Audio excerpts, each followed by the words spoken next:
so glad that everybody could be with us today. And I know it's going to be a great morning. We would like for you to mute yourself when you're not talking so we don't have the background noise when our speakers are talking. And also, if you could sign in to the chat box, your name and what organization you are representing today as well. And we are recording today's session, and Veldy will be able to share that link at a later date. So if you'll just go ahead, if we can get everybody to just start signing in to the chat box. I see several of you already are. So thank y'all for doing that. We are going to just kick things off. Welcome to Zoom. Enter your meeting ID followed by pound. I think somebody joining by phone, I think. Yeah. So again, I think I can probably, or Veldy, you might can mute people automatically. I'm not sure. Okay, hold on. You entered 9.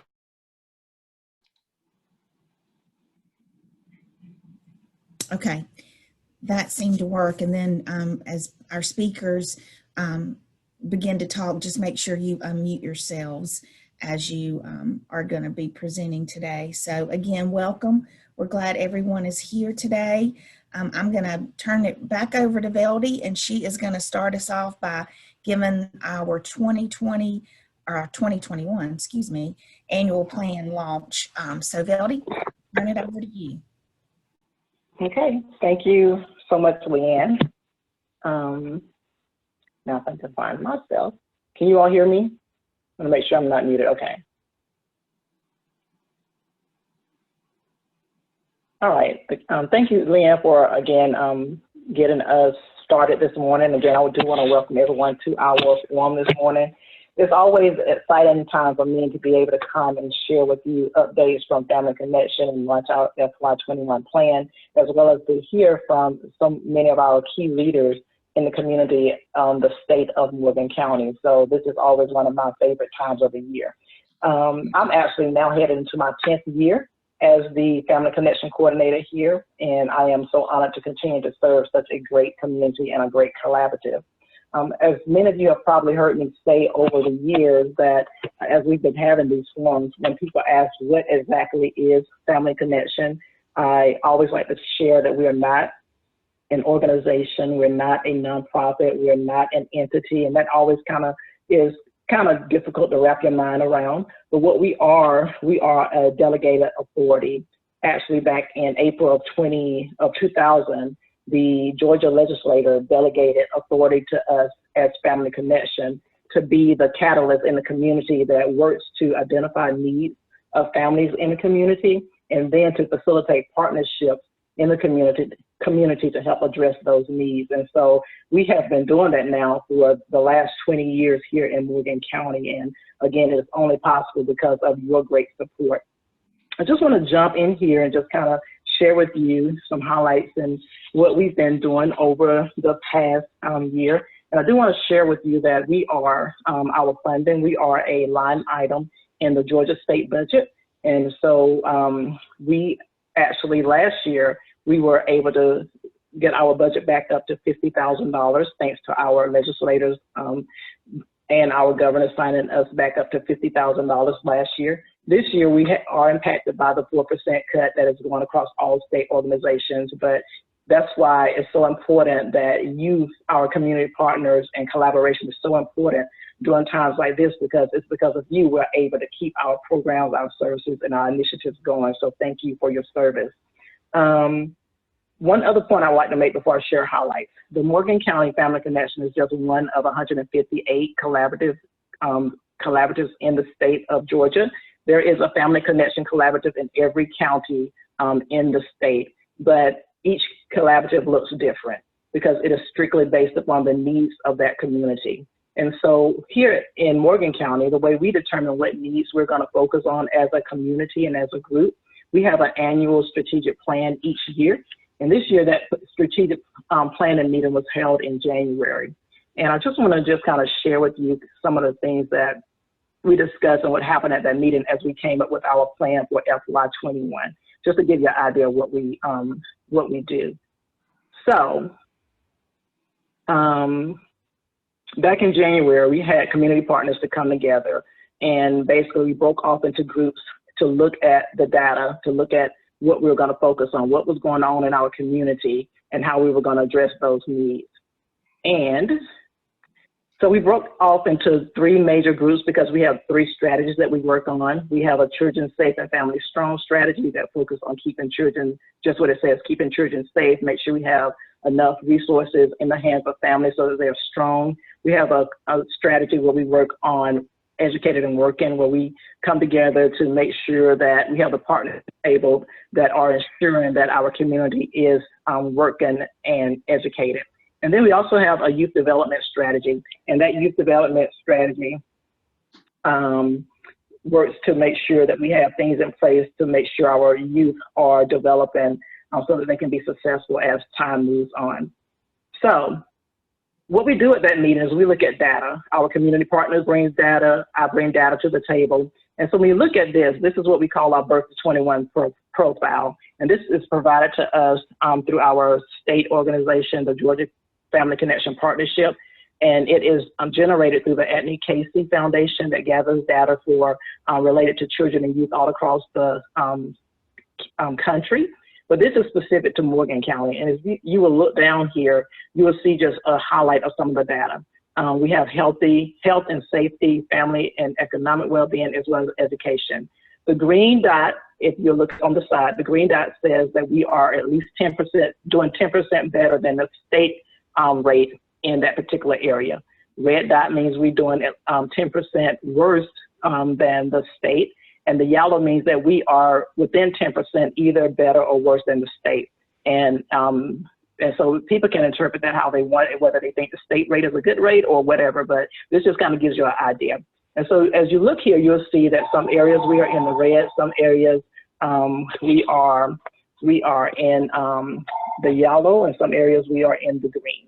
And we look at this as we're determining what we're going to focus on in the coming years. This chart here, if you can see it, it kind of gives us an idea of where we were last year. The one on the right tells you where we were last year compared to where we are now. In some areas, you'll see we're doing better. Some areas we are doing about the same. Some areas we are not doing as well. And so this kind of shows us the trends that we look at. I want you to know that the reason I'm sharing this with you is because we are strictly driven by data and what we are doing. Speaking of trends, if you look at kind of the trends that are going on here in Morgan County since last year, you'll see here on your left side of the screen just kind of the indicators that we watch here in Morgan County. And again, the green dot, yellow dot, red dot still means the same compared to the state rate. And you'll see kind of how we are doing as how we're trending. On the right is more of a graphic of how we're trending. So if you see like children absent more than 15 days from school, you can kind of look at how we've been doing over the last few years here in Morgan County. The bottom is teens not in school and not working, ages 16 and 19. You'll see how we're doing compared to the state in that area. I'm just going to flip through these quickly. Again, these are still trends that we look at here in Morgan County. Ninth grade students reported alcohol use, teen births, STD incidents. Ninth grade students reporting perception of negative risk and alcohol consumption. Again, you see how we are trending over the last 5 years. This last one is substantiated incidents of child abuse and neglect. Again, it just shows you how we are trending here. Just want to show you this because these are not in our annual plan, which I'm going to share with you in a minute. These are not in our plan, but the data also kind of gives us something to look at. What's not in our plan, but we may want to take a look at it just because of how the data is trending. And you'll see that on this particular slide here. And again, it's not in our current plan, but again, we look at this data when we come back together in January to determine, do we need to tweak our plan any? After we met, then this is what our annual plan for FY21 looks like. We still have our 3 strategies, as you will see in the middle of the screen here. Our strategy 1 is children safe and family strong. Strategy 2, educated and working. And strategy 3, youth development. Pretty much when we met, we determined that this is pretty much where we wanted to stay for this year. You see the benchmarks above each of those strategies, kind of what we're going to be gauging and how we're going to determine whether we're being successful, what we're trying to reach, and then at the bottom, the strategy statement. I just want to highlight a couple of things here before I'll let our next speaker start speaking. Under Children Safe and Families Strong, this is one of our our larger strategies. We have a lot of different things that fall up under here. One thing that I do want to highlight is our First Steps program. I think we're going into our 6th year with the First Steps program. Through that program, we've served probably close to 1,100 families so far since its inception. And the main focus of that is to make sure parents with children 0 to 5 have the resources that they need in order to be safe and strong. And so we provide them with information on home safety, child seat safety, and make sure that each of them are either connected to a insurance have insurance, or we give them a referral to for insurance. Our Parents as Teachers program, that is an intensive home-based, evidence-based program. Through that program, since its inception, we have served probably about 20 families, but again, it is more of an intense family. This year alone, we have had our parent educator has visit the homes of our families, and we have 17 families we served this year that she did about 300 in-home visits. This year, she referred families to about 150 resources. And so again, this is an intense program which geared toward making sure our students 0 to 5, that they're ready to start kindergarten when they come through those doors on their kindergarten year. The only other thing I want to highlight from this plan is our back to school rally and our community, back to school rally and our community-wide backpack drive.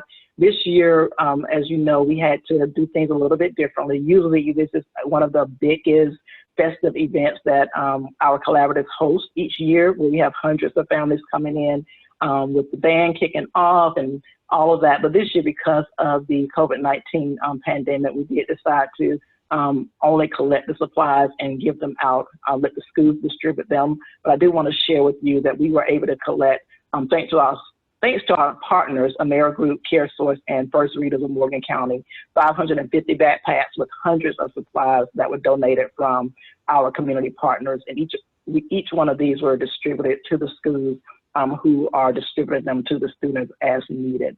So again, this is all made possible because of you.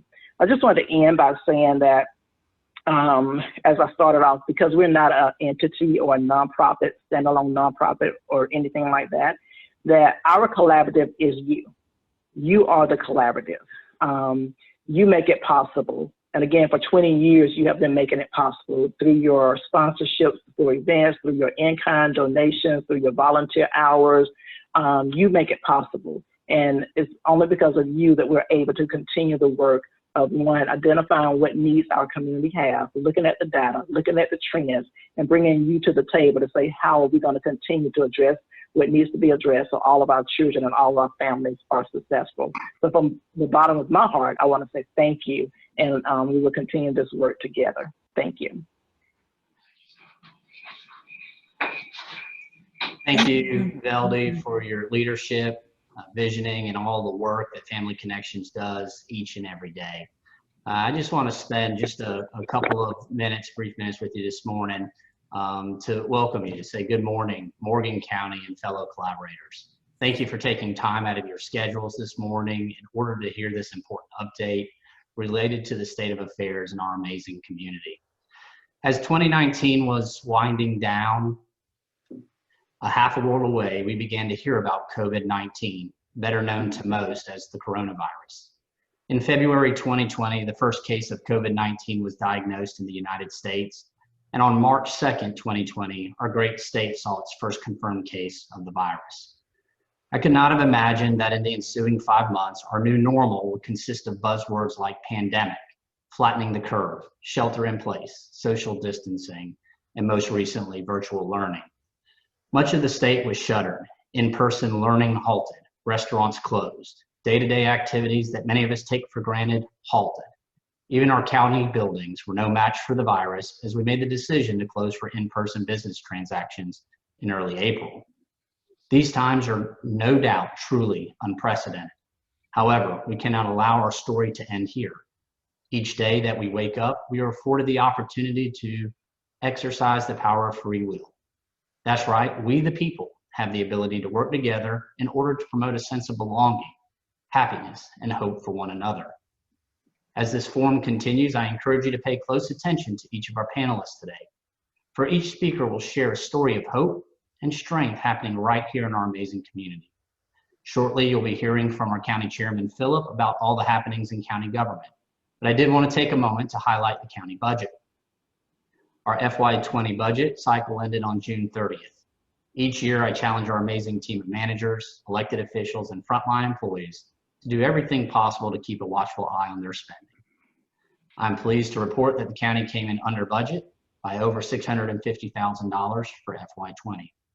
Our fund balance is strong, yielding at least 3.5 months of operating reserves. Our fiscal approach to conservative spending has allowed the county to take the rollback millage for this coming tax year. Our SPLOST and T-SPLOST revenues continue to be strong despite the pandemic happening around us. While 2020 has not been our biggest fan, our community truly does have a lot to be proud of. I'm glad that I have the opportunity to serve alongside each of you daily. Remember, we are stronger together, we are better together, we will get through this together, for together we are one Morgan.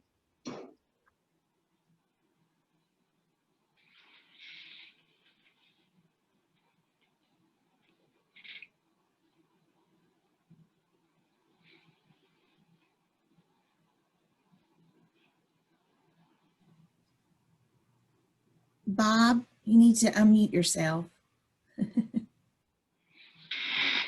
That's much better, isn't it?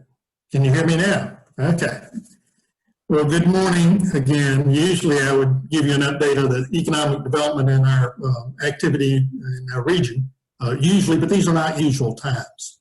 With the coronavirus concerns, the State Department of Economic Development, the folks at Georgia Power, who we work with all the time, are not going about business as usual. As a matter of fact, they're not traveling, so we don't get to see much of them unless it's through a Zoom meeting like this one. We also had to put on hold our initiatives with the Board of Education for our internship program for the students, our externship program for teachers, and our leadership development for our youth through stronger civic understanding of our local government. These programs are meant to forge a stronger tie between our business community and the education community. These and almost all of our community outreach programs for our members have been put on hold. Anyway, our industries they have continued to operate, but with new safety guidelines. We have seen a couple of hiccups, but our businesses basically put in place protocols dealing with infected employees. They have instituted precautions and encouraged masks and social distancing where possible. They have developed plans for dealing with this pandemic. Our unemployment rate is dropping and our local industries are hiring. In April, our unemployment rate was 11.7%. Our latest report for the month of June shows a rate of 6.3%, which still equates to about 546 folks. But I expect that the July report will show a lesser rate than that. We have seen a pickup of commercial activity, and I would expect that that segment is going to continue to improve as we weather this storm. As a matter of fact, if you've been to any of our fast food restaurants, you may have noticed longer lines showing that folks are eating out, but not in. Our typical dine-in restaurants have had to adapt to COVID-19, but they are continuing to operate. We have a resilient economy, and as Adam mentioned, we will get through this together. One last thing of note, in 2018, which is the latest information I have, Morgan County was 9th in the state in per capita income at almost $49,000 a year. However, in contrast to that, our poverty rate ranks as 25th in the state, with 2,374 people, or 12.7% of Morgan County citizens, living below the poverty level. Now, while this rate is better than most other counties in our state, we can do better than that. Thank you, Veldy, for all you do, and we'll all get, like we said, we're all going to get through this together. With that, Virgil, I'm going to turn it over to you. Thank you, Bob, and thank you, Veldy, for doing this. Just welcome everybody and good morning. Happy to be here. So for the state of education, things are going, I think, as well as it could under the circumstances. Just very proud of the team that we've had. Obviously, opening schools during a pandemic is not something we've prepared for usually, but a lot of work went into this school summer and a lot of pre-planning to get ready for this. We knew we'd have some maybe some bumps in the road as we worked through this, but we were prepared for that as best we could. And just very proud again of everything that's going on.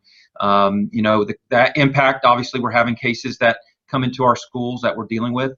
So far, it's not to any kind of point that would, impair our ability to keep going.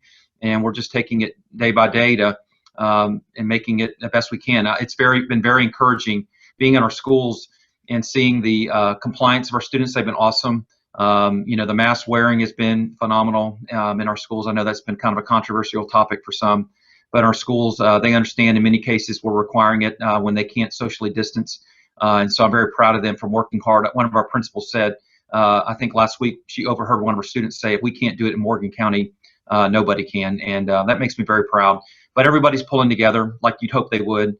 We've got principals cleaning schools, fogging when they need to. We're all having to pull and do jobs that we may not normally do, but we understand it's about just getting through this. And so you should all be very proud of the work of our educators in this community. But I think it's just the culture that's been set before I got here. Of course, with Dr. Woodard and previous superintendents have done a great job. The One Morgan theme is extremely strong here.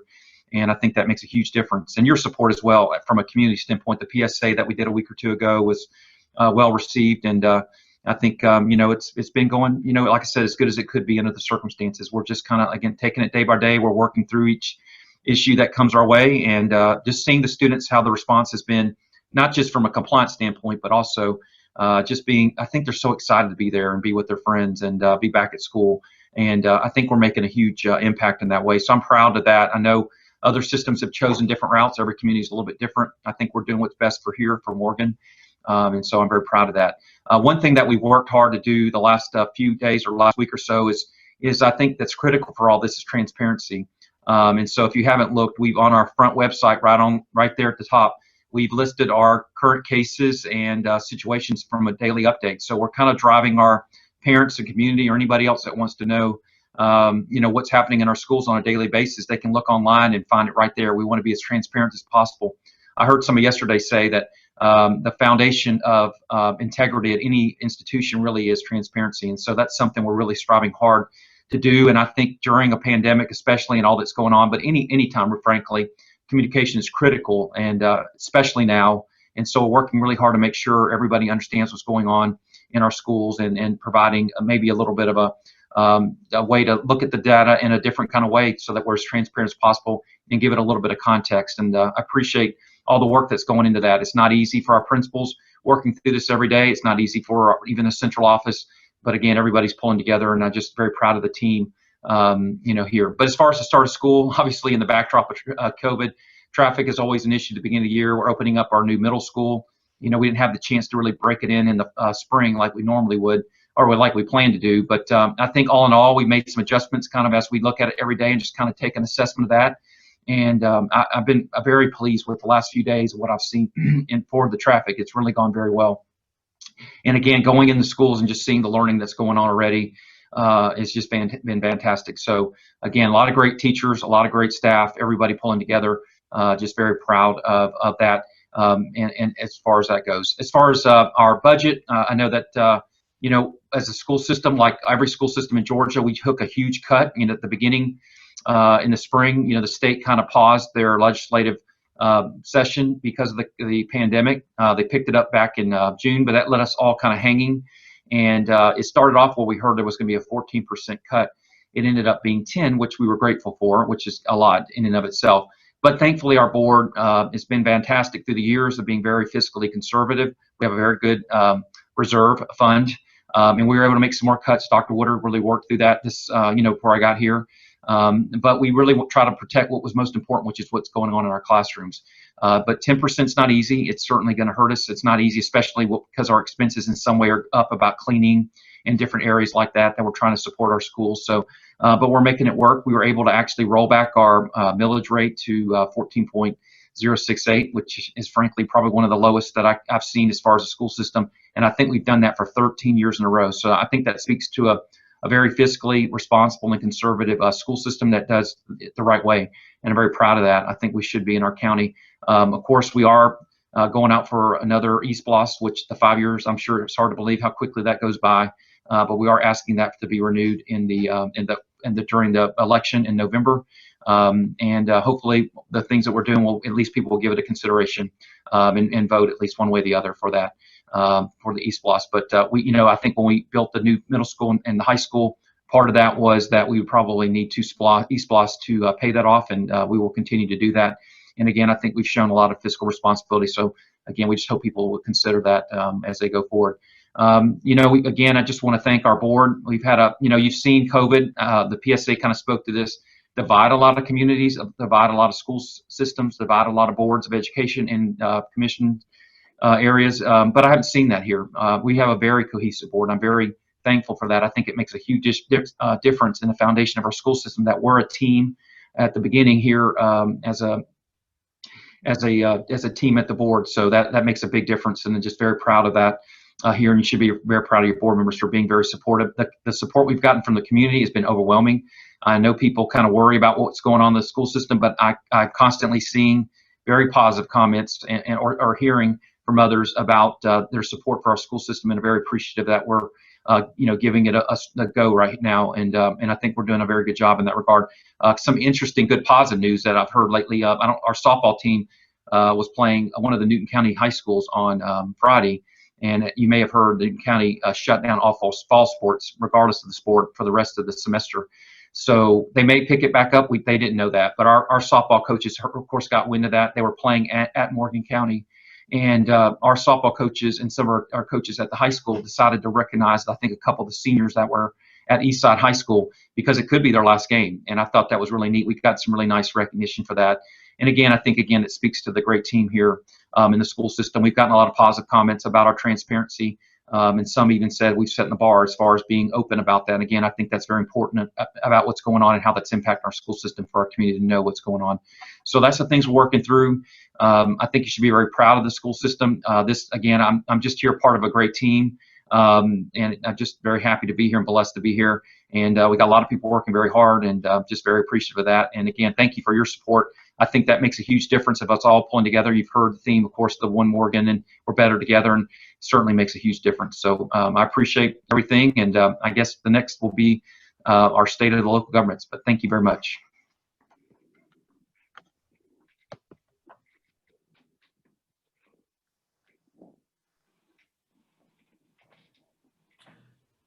Good morning, Valdy. This is Philip on Hunchang. Can you hear me? I'm currently the chairman of the county commission, and I appreciate you having me this morning. I want to give you an update on the county. We are continuing what we've done in the past few years, that is to do a lot of repairs and updates on county buildings and roads and everything else that's associated with the county. I'll give you an example right there. We've started at the beginning of the year with the Schneider project, which was a $3.5 million project that will save $2 million over the next 20 years. The Schneider project is associated with the courthouse, the PFC, also the jail, and the aquatic center. An example on the aquatic center, we have recently spent over $1 million to upgrade the whole aquatic center to bring it up to date, put a new desert air unit in there, which is up to speed. The old one was a little bit too small for the building, so this new one is adequate for the building, and so you will see a great improvement as far as the air quality in the building.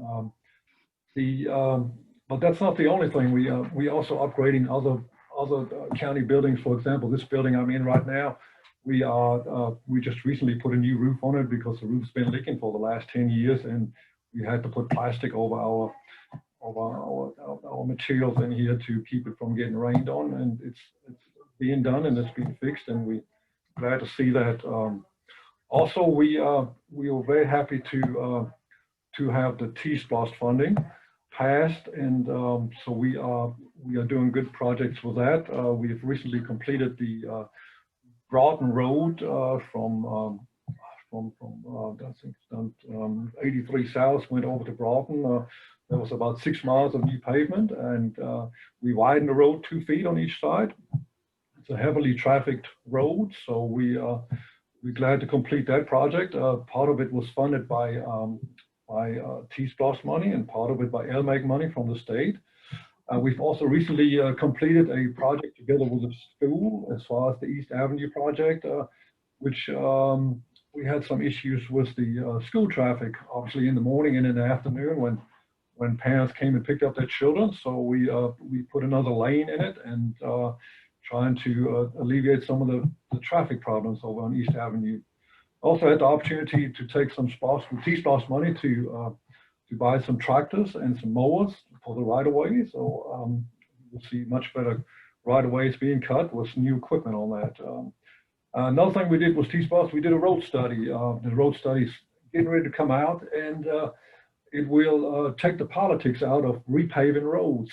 So this study will highlight roads that are in need of repaving or in need of some kind of work being done. And so it's not anymore who's the most popular commissioner or anything like that, or who's the chairman, who's not the chairman. It's going to be strictly based on the needs of the road, and we're looking forward to that coming out in just the next couple of weeks here. Which brings me to the next subject, which is solid waste. We know we got an issue with the dumpsters as far as them overflowing, and they need some repairs and this and that. So we had our county manager, Adam Mestris, the other day take a whole day and did a whole route by himself as far as running these dumpsters and compressing the waste, and to kind of see what's involved with that. And I joined them for a little bit and kind of get a feel of what needs to be done with it and what we can do. So we're in the process of hiring a solid waste director to address that and hopefully come up with a solution. We know as the county grows, we will have more solid waste to be put in these dumpsters. So we need to do something, and we are aware of it, and we are in the process of addressing it. Brings me to the next item, which is one thing I really wanted to mention is the census.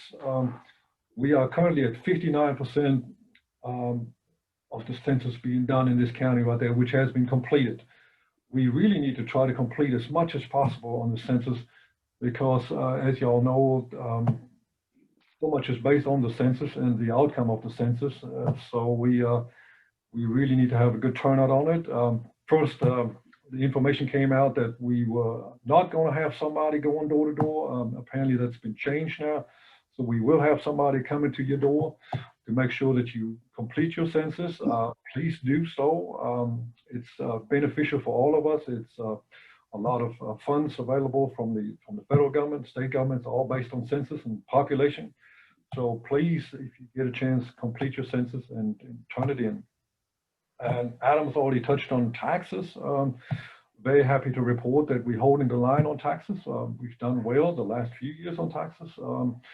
We are again taking the rollback rate. So we are very proud of the employees of this county and the administration as far as holding the line. And that is about all I have to report on the county. Thank you for having us.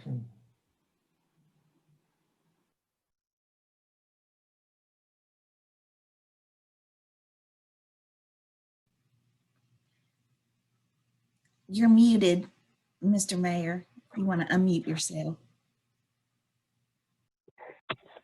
Can you hear me? Yes. Yeah, thanks, Sister Ms. Hardy, for having us to share with you what our city and our county and community are doing here as a whole.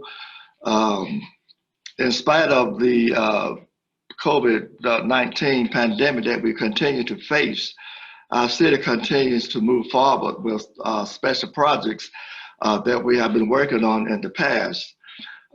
Joseph Smith, working with our Washington Street Gateway, our architecture has completed designs for the Bull Street Warehouse building on Washington Street across from Adrian's Restaurant to house a long-term area anchors, a restaurant and package store. Also, Todd Peaster of Georgia Civil Incorporated. Madison completed the engineering for the site, and construction financing is in progress with United Bank. Parking lot for the Gateway, the project is splash funded for 75 space untimed parking spaces on the Gateway project. Utility efficiency upgrades and extension projects. Water meters for entire system now converted can be monitored at Main Street office. Leaks will be detected quickly and customers informed to save money when there is a leak. Our water treatment plant now using scanner software allow monitoring of all functions remotely, including on smartphones. Our utility mapping project underway, water, gas, and sewer will be mapped through GPS into a geographic information system available on crews, smartphones in the field, aiding locations of infrastructure during emergency and non-emergency situations.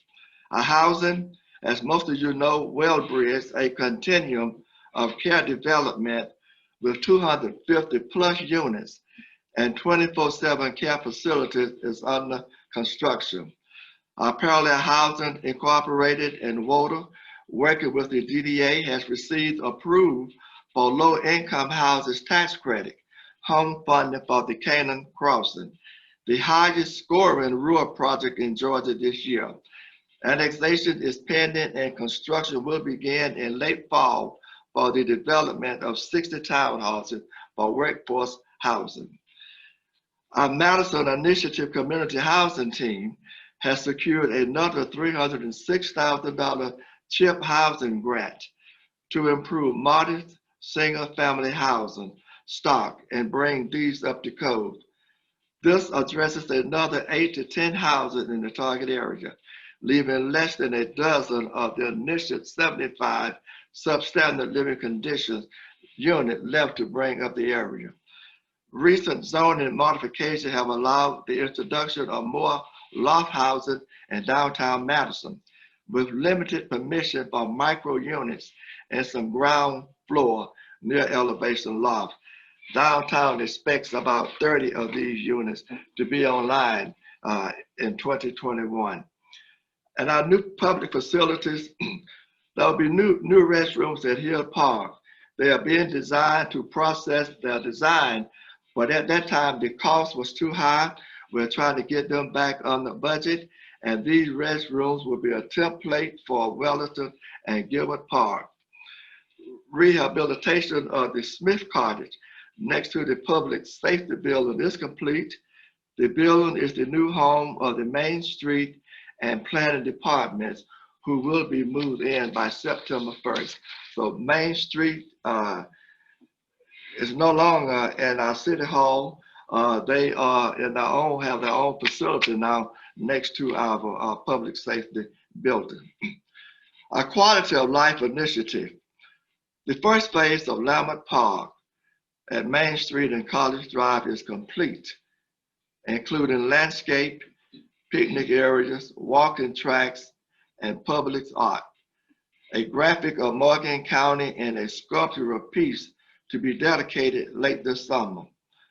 Installation of the dog park and playground are contingent on funding, but neighborhood efforts have been commenced.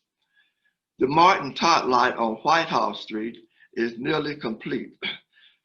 This fall, the equipment arrives, targeted for younger children with a workforce theme. This time honoring the educational professionals and specifically educator Marie Bass Martin, who were a long time educator here in our community, and we want to leave this legacy for her. The Green Space Conservation Commission is finalizing the route of the mile of a family-friendly multi-mile trail for the Madison Greenway through a 25+ acre gift by the city and private donors and generous trail easement from the Board of Education. Our jobs and development and redevelopment continues. As you know, Love travel stop and country store with a Hardee's restaurant is nearing completion. A new car wash facility will soon break ground on Eatonton Road. The Board of Education, with the intergovernmental agreement with the City of Madison and its DDA, has kept our local surplus school property from being boarded up like so many schools. And we continue to thank the Board of Education for working with our city and our DDA to keep the middle school ahead of times. The community development portion of the site has met all three established objectives. The DDA signed an agreement with a higher educational institution, Georgia Military College, to expand their campus into the area. The city is also coordinated in preparing a spring application for a $500,000 community development block grant to facilitate upgrades and expansion on site by the Boys and Girls Club, and the Pearl Barney Association is establishing a nonprofit history center to honor the African American education heritage of the site. Lastly, a community garden effort and alternate recreation mountain bike path are being planned by private parties for a portion of this site also in the middle school area. The economic development portion of the site is being planned and continue to be worked on as time continues to progress. And we just, as many of you know, we're still facing COVID-19 in our city, in our county, and in our community. But if we continue to be one market as we always have been and work together, and let's continue to fight this COVID-19 together, and all of us can make the best better for a healthy community. At this time, we will listen to states of our healthcare. Thank you, folks, and good morning. Last year during this presentation, I spoke mainly about two subjects: the new and improved medical equipment at our local community hospital and the construction of the new building. We continue to upgrade and improve equipment across the hospital and continue to invest in infrastructure to ensure we maintain the physical aspects of 21st century medicine. The challenges of COVID-19 have certainly been great, and we have had to modify how we do business to meet the high demands of patient and staff safety. One of the aspects of this pandemic that is very unique, not just here but throughout the country, is the fact that volume from people seeking medical care on both an outpatient and emergency standpoint has fallen, something not heretofore generally seen during a health or medical emergency. During the first couple of months of the pandemic, visits to the emergency department fell by over 40%, and although are recovering, are not to pre-pandemic levels. The hospital did experience overall growth of 32% as compared to fiscal year 2019.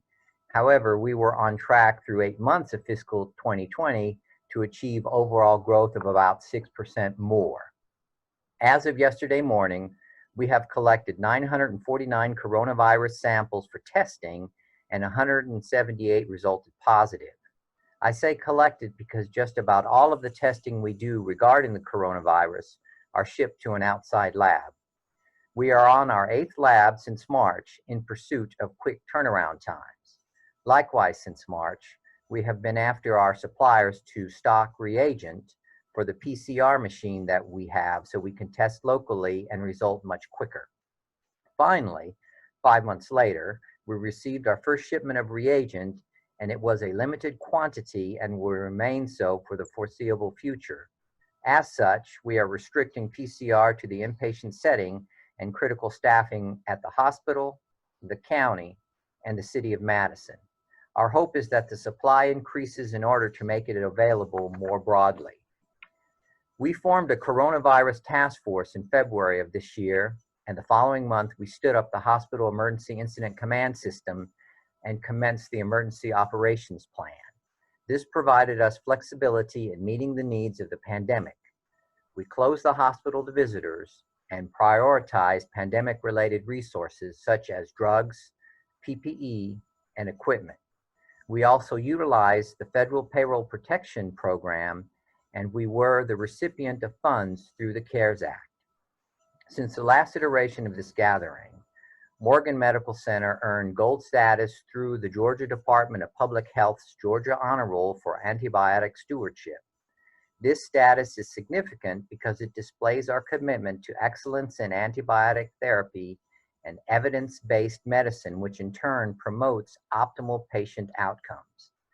Meds to Bed, also known as patient discharge dispensing, is new to Morgan, and it is a pharmacy service offering education about medications and delivery of prescription medications to the patient's hospital room before discharge. This service assists in the patient's transition of care and ensures the patient will have the medication in hand without delay to take as directed by the physician when they get home. Also, our lead pharmacist obtained her BPS board certification this year. This certification recognizes that pharmacists are qualified to contribute to the healthcare team at advanced practice levels and to manage patients with complex or special medication needs. BPS certification also brings enhanced credibility to the health team partnership that is caring for patients. New in the imaging department are CT-guided liver and renal biopsy and ultrasound-guided biopsy. With the addition of MRI last year, we are now able to and have performed both shoulder and hip arthroscopy. We have also added fluoroscopy-guided PICC lines to assist patients when they have long-term medication. Keeps them from having to be stuck all the time.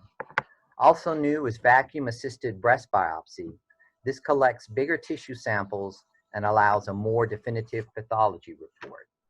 As I made mention to a year ago, cardiac nuclear stress tests were added this past year. Liver elastography, which measures the stiffness of the liver, was also added this year. I would like to thank Chairman Von Honstein and County Manager Adam Mestris for keeping the hospital in the communication loop and for including us in county emergency management. And I want to acknowledge all the folks who during the first few months of the pandemic sent their love and support with food and snacks for the staff. In closing, I do believe Morgan Medical Center played a vital role in the health of this community during the pandemic and proved beyond a shadow of a doubt that it matters that there is a new hospital in the county. We would not have been able to provide the services or engender public confidence, in my opinion, if we were still at the old place. Before I go, I want to publicly thank both Bill and Robert and their officers for the job that they do every day. And Bill, I hope you're doing better. Thanks, y'all, and that's it for me.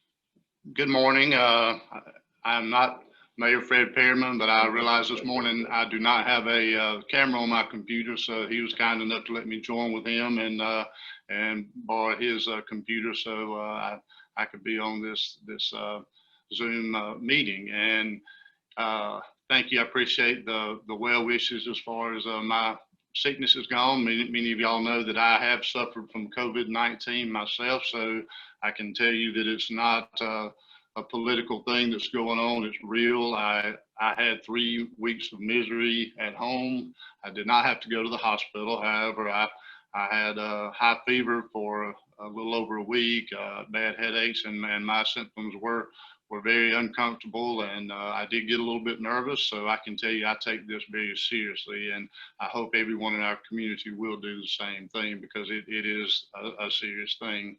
As far as public safety goes, we're kind of in a situation right now. Everyone knows all you have to do is turn on the news just for a few minutes and you can see all the things going on throughout our country.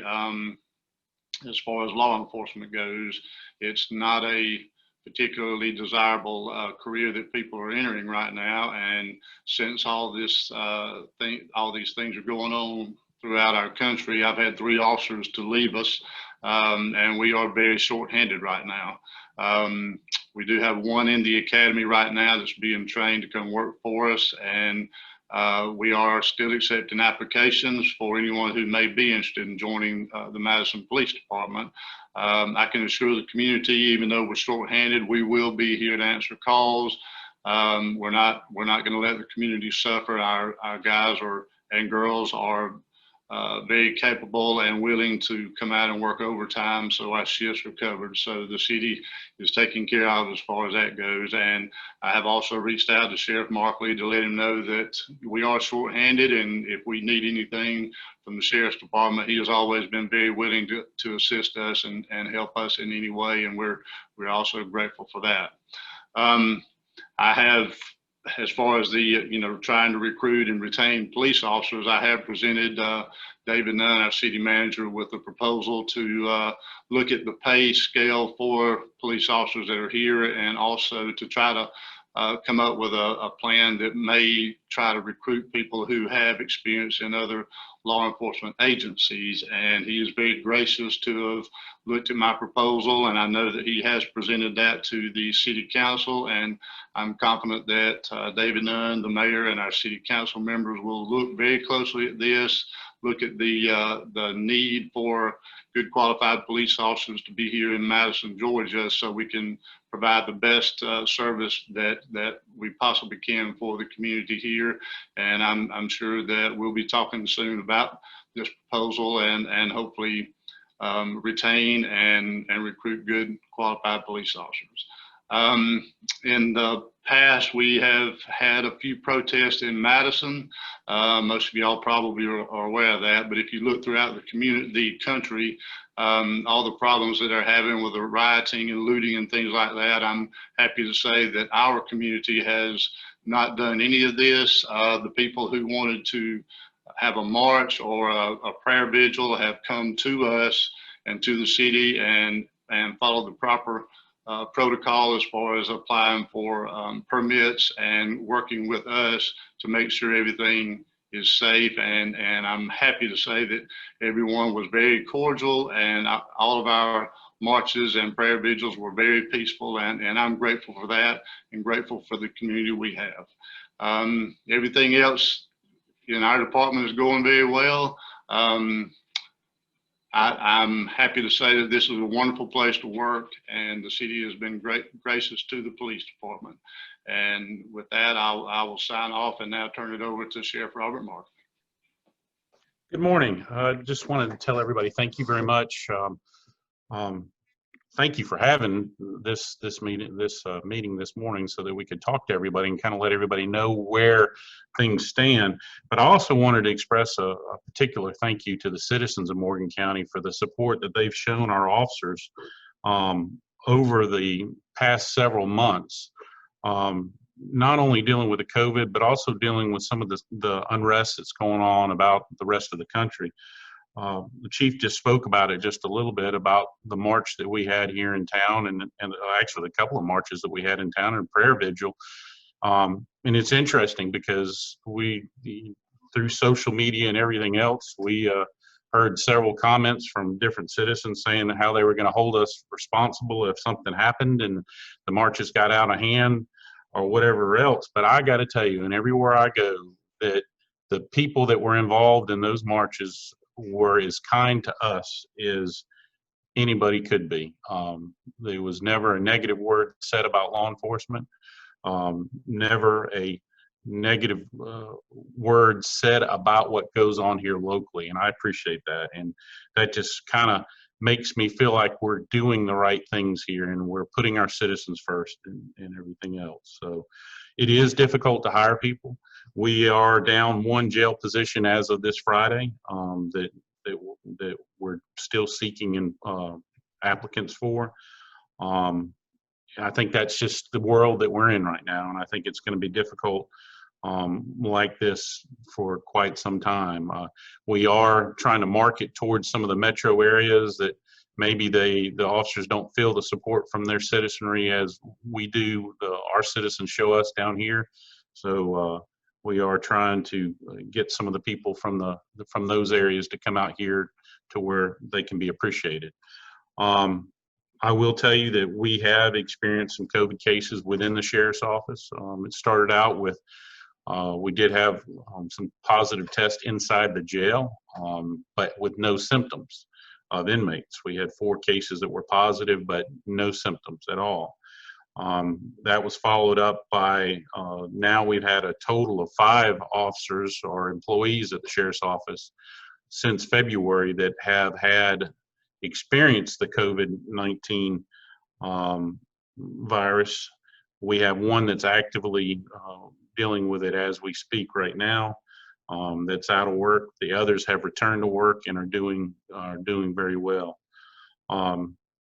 We spoke a little bit earlier about traffic when we were talking about the schools. This year was particularly challenging. We had a new school coming online. I will tell you that the school plans, the plans that the school came up with and worked through for the middle school and the high school were spectacular. I think those 2 schools actually are doing better than they ever have in the past.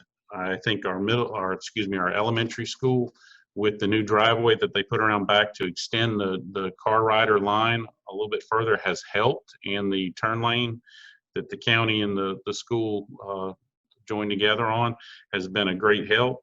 But I think the perfect storm hit us this year with the COVID-19 and the parents not wanting to put the kids on the bus the first couple of days of school, even more so than other times. I think there was the first day or 2 of school, there was, I think some numbers were thrown out there that was 80% of the kids came by car to the schools. Now that's leveled off and our traffic's starting to ease down a little bit. And we're working to get that in, to come up with even better solutions. And I've got to applaud the school system for their efforts in coming up with those plans, and we work hand in hand with them. I do want to say that the relationship with the City of Madison Police Department, we stand ready to help them any way we can, but more so they have been there for us, and we appreciate that. And we're going to keep pushing in that direction with not only the city, but also with our surrounding counties, our state and federal partners in law enforcement. We have, over the past couple of months, we have experienced an uptick in some entering autos. We've partnered with some of our neighborhoods to come up with some solutions to try to deal with those. Most recently, the successful camera install that was put down in the Morgan Estates has proven itself to be worthwhile. By when they had a series of car break-ins, we were able to get those resolved within an hour or 2 of being notified of the break-ins. We were able to identify the car, and actually our officers were en route to Augusta to pick up the people involved. So those have been proven to be well worth the time and effort for those neighborhoods. And we are actively trying to get the rest of the communities or neighborhoods to sign on with the same service or a similar service. It really is worthwhile. You know, the environment we're in right now with the COVID, it's really, our officers really feel the pressure every day. You know, our dispatch is getting as much information as they can. So when the first responders, whether it be sheriff's office, whether it be fire, whether it be EMS, police department, whoever is responding to whatever the call may be, they're trying to get us the information so we know what we're getting ourselves into when we get there, and that we can, not that we're not going to go, but we will defend ourselves appropriately as far as, you know, safety measures that we need to take to make sure that our officers are as safe as they possibly can be from infection from the COVID. It's definitely a different environment for us, and it's stressful for everybody, the citizens, the officers, everybody, and we're working through it. But we want to also say that we are very appreciative of the way that our Board of Commissioners and the county manager has been supporting us and working with us to make sure our officers are as safe as they possibly can, and that we can respond as quickly as we possibly can to whatever the calls for service may be. Again, I want to reiterate, I appreciate our citizens. I appreciate the love and support that they've shown our officers, and they fed us so much that I think they're trying to slow us down a little bit, but it's definitely been a good thing, because our officers do feel like that people care about them, and I appreciate that. I'd like to turn it over to Dave Belton for him to give us an update. Thank you very much. Well, good morning, Sheriff. Good morning, Velde. Really appreciate y'all doing this. This really is one of the highlights of my year to talk to my Morgan friends. And I do appreciate the One Morgan team that's been so helpful and so strong in this whole pandemic. I want to say a special thank you to the hospital folks, the nurses, the doctors, Dr. Zant in particular.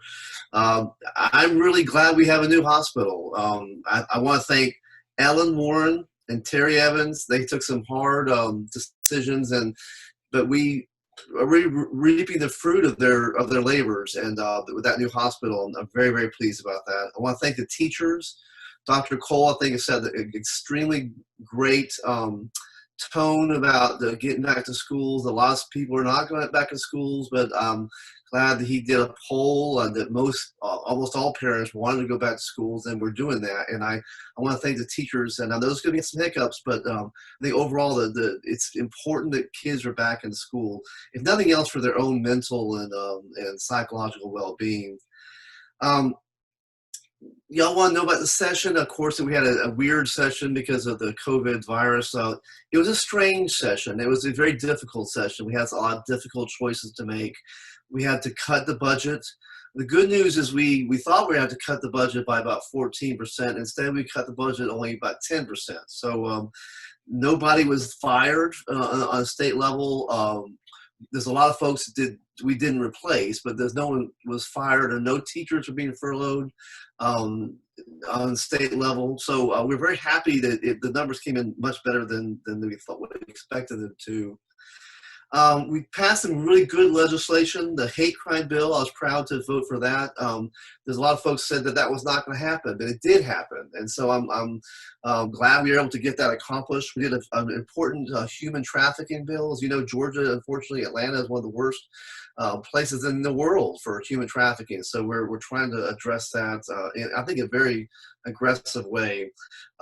Nursing home bill. We did a nursing home bill to have more accountability for nursing homes. We did important to maternal mortality bill. Vaping bill was important. We're doing less testing now. Less testing for our kids. In general, parents are always concerned we're testing too much. So we did another. I was actually a leader in one of this effort. A couple of years ago, we reduced the number of testing. We reduced it again. So we're hoping that's going to be helpful to the teachers. And one of my pet projects is of course, military. And it's hard to believe, but over the last 3 years, we've passed over 42 new military bills to help our Georgia folks in the military. Again, the budget, I'm happy that we were not having to cut more than we did, but again, we did cut about 10%, and but we did. So that's obviously not a good thing. But I want to address the real elephant in the room, of course, is COVID. We've had over 4,700 deaths, and that's terrible, and that's 4,700 deaths too many. I want you to know that the governor has done another executive order, I think a couple days ago, allowing locals to enforce and do mask mandates. I think that was welcome. I always agree with local control. I think locals should have the ability to maintain their own jurisdictions. You know, there's no playbook for COVID. No one had a great plan for how to deal with the pandemic. So I appreciate everyone's patience. And I'm not going to talk about numbers. Normally, I'm a very big number guy, but most of y'all know the numbers better than I do about the deaths and the cases.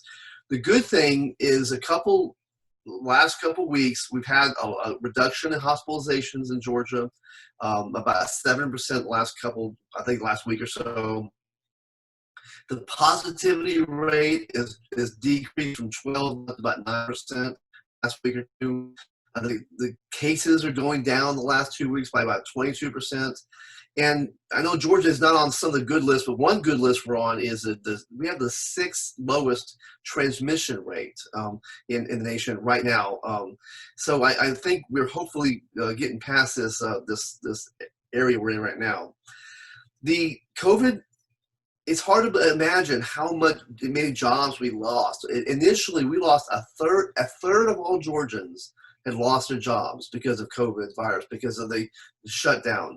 Right now, Georgia is one of the best states in economic recovery, and we can argue that round or square whether or not that's what we should be doing. But right now, Georgia's recovery is better than most in terms of revenue and the economy. Even so much so that there's talk about a new special session, possibly to do the budget again, and hopefully to lessen some of those cost-cutting measures we had to do. That there's a one bill about farmers relief, the scribers error. Sometimes when the lawyers make the bills, that they don't turn out exactly right. Sometimes lawyers have, different lawyers have different opinions of how the bill is written. So we might go back into session yet again before January and fix that. And there's a lot of talk about possibly reducing some of these cuts as well. So we'll see how that goes. I want you to know that Georgia still enjoys a AAA bond rating. It doesn't mean much to some folks, but what that means is that that, along with our balanced budget, and most states don't balance their budget. Georgia does that every year, and because of that, we have a very, very strong economy. Georgia is the 7th best place in America. Sorry, it's the first best place in America for 7 years in a row for doing business. And so business means wealth and prosperity, and it means we can fund all these different efforts we're trying to do. So in general, Georgia's done very, very, very well the last 7 years. Almost 1 million jobs have been created in the last 7 or 8 years.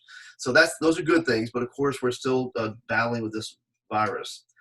I want to say another good thing is Takeda, they're in Stanton Springs. They're doing what they call the COVID alliance, or a plasma alliance, where if you're tested positive and recovered from COVID, they want to take plasma from you and create a way to mitigate the effects on other folks. So if you have had COVID and you're recovered from that, please go to their website, Takeda. I think it's called COVIDplasmaAlliance.org. It's a way to help the recovery until we get a vaccine. And I just want to say, I think you should wear a mask. I wear a mask, and I hope everyone wears a mask when they cannot socially distance. I think that's important. I think that the science, there was a lot of controversy early on, but I think now the science is that we should wear masks. I wear a mask, and I think everyone else should as well. Last one thing is One Morgan, and I'm really proud to be part of this really great community. Thank you, Veldy.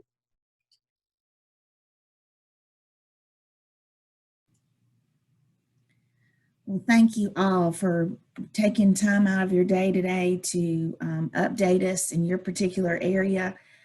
I hope you all heard the same theme that I heard throughout our speakers today, and that is that we are stronger together because we are a team.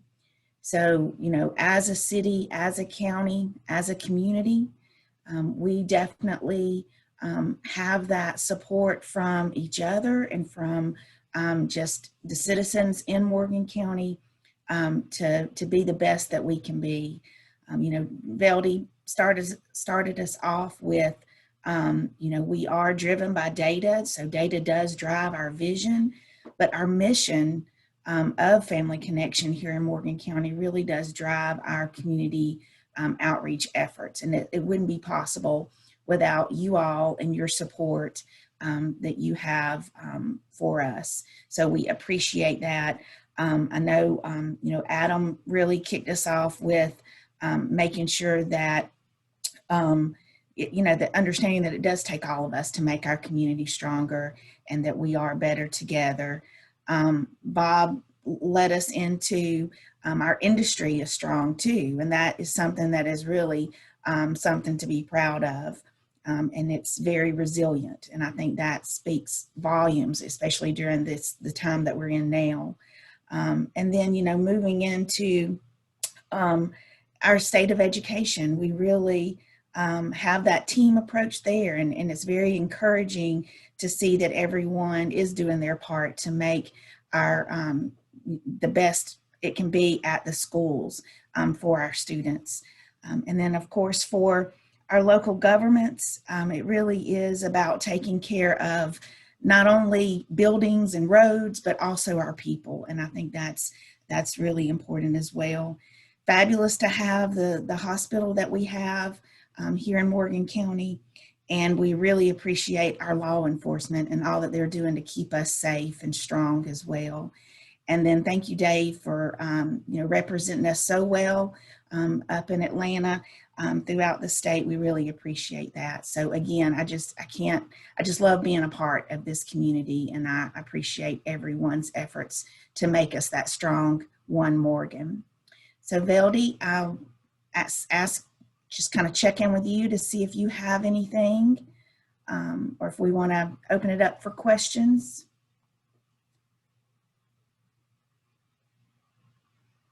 Thanks, Leanne. No, I don't have anything. I think I've shared everything I wanted to share and shared my thanks to everyone. Can I add one more thing? Yeah. I'm sorry. I wrote this down. I just forgot to say it. I want to thank especially Sheriff Markley and Chief Ashburn for their professionalism. I think they've done a great job just being professional and keeping the peace, and also bringing the community together. But I also want to say a real strong thank you to Fred Perriman, the mayor of Madison. He has been a guiding light and a really steady rudder at the helm through all these different situations. I just want to thank all three of those men for their leadership. Thank you. Thank you, Dave. Can I add one more thing, if you don't mind? And this is, I'm kind of directing this to Ralph. I just want to tell him thank you for the leadership at the hospital. And I also would like to mention to Ralph that Angie Benson, my former secretary, retired, is out there staying with him right now, and asked for a special favor for him to keep an eye on her for me, and I wish her the best. And I hope everybody else will pray for her. Thank you. Thank you, Robert. Yes. All right. Well, does anybody have any other last comments before we adjourn our meeting today?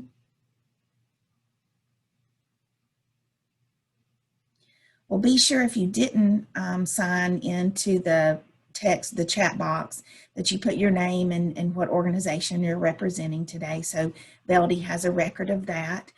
And so if there's nothing else for the good of the people today, we will officially adjourn our 2020 Annual State of Morgan County Forum, and hopefully look forward to seeing you all in September for our collaborative meeting, albeit virtual possibly. But please take care and stay strong. Thank you. Thank you, everyone. Y'all have a great day. Thanks, everyone. Y'all take care. Thank you. Thank you. Take care. Thank you.